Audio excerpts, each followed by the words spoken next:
Yo, so coming back to you guys with an upper body workout. Yay! Woohoo! This is my second upper body workout of the week. If you haven't watched my last video, please go back and watch the last video. I'll put it in the cards.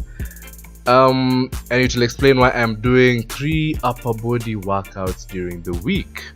Anyway, to get into what we're doing during this workout is basically centered around my back, chest, and shoulders because those are the body parts that I'm going to be bringing up during this lean bulk period. So to start with, we did this exercise called a rack pull. A rack pull is excellent for bringing up your upper back thickness. If you want your back to look thick with 2 capital C's, my friend, you can incorporate rows or an exercise that many people don't know about, which I actually recently found out about, is rack pulls. As you can see, I'm doing it below the knee, such that it starts just below the knee, and then you pull it up and make sure that you squeeze your upper back as hard as possible at the top of the movement.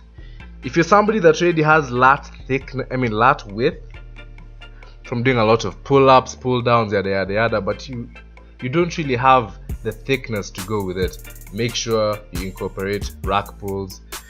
And I promise, if you do it properly with the proper form, focus on making consistent gains and consistent progress in the gym, and you will see results guaranteed. Now for the second exercise here, we're doing a decline chest press. The contraction on this bitch feels amazing, absolutely amazing. So if you just happen to have this machine in your gym, I would strongly recommend that you use it. We did same about 3 sets of 8 to 12 reps, and here you really want to focus on squeezing at the top of the movement because that contraction at the top is going to generate a lot of tension, which will tear the muscles, blah blah blah. Long story short, it's going to give you a bigger chest. So make sure that you focus on the contraction, keep it nice and smooth, and you will be solid. Ignore the crazy ass faces I'm making. But yeah, this movement feels amazing. Just trust. If you have it in your gym, make sure to give it a go. Obviously, compound movement should always make up the majority of the work that you're doing in the gym because they're what are going to give you the most bang for your buck. But accessory movements like these also have their place because it's an easy way to accumulate volume, which is just the total work that you're doing in the gym for a given muscle.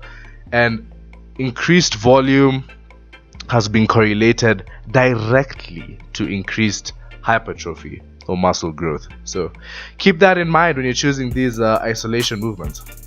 Now here we're doing an isolation movement for the shoulders called a cable lateral raise. Cue on form here is to make sure that you lift with your thumb first, not elbow first, thumb first. And the reason you're doing this is so that you can externally rotate your shoulder.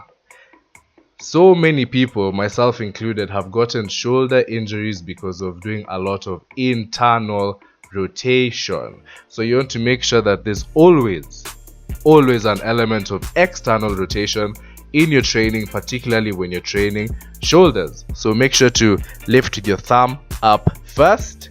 That way you'll engage your rear delts and your rotator cuff muscles, which will be a lot safer for your shoulders in the long run.